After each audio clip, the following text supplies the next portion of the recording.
ईश्वरी भिसे मृत्यू प्रकरण आणि या प्रकरणी दीनानाथ मंगेशकर रुग्णालय परिसरात आंदोलनास आता बंदी आहे। पुणे पोलिसांचं मोठं पाऊल आहे।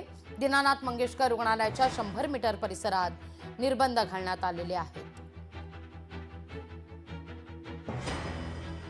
या सगळ्याचा आढावा घेतला आपले प्रतिनिधी अमोल धर्माधिकारी यांनी। ईश्वरी भिसे मृत्यू प्रकरणानंतर दीनानाथ रुग्णालयाच्या विरोधामध्ये मोठा संताप आपल्याला पाहायला मिळाला। दीनानाथ रुग्णालयाच्या बाहेर मोठ्या प्रमाणामध्ये आंदोलन सुद्धा सुरू करण्यात आलेली होती आणि आता पुणे पोलिसांकडून याच दीनानाथ रुग्णालयासंदर्भात मोठा निर्णय घेण्यात आलेला आहे। आजपासून या रुग्णालयाच्या आवारामध्ये 100 मीटर परिसरामध्ये बंदी घालण्यात आलेली आहे। आंदोलकांना या ठिकाणी बंदी घालण्यात आलेली आहे। कोणत्याही प्रकारचं आंदोलन आहे ते आता रुग्णालयाच्या या परिसरामध्ये करण्यात येणार नाहीये।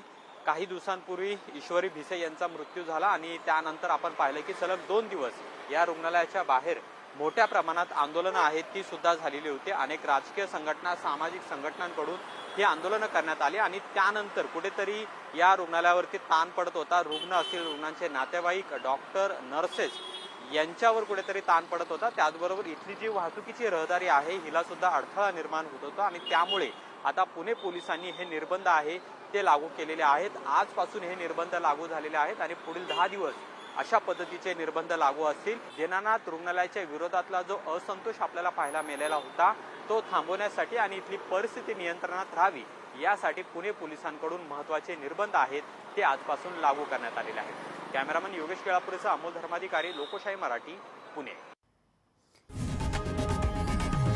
लोकशाही मराठी ऐका, पहा, जागरूक रहा।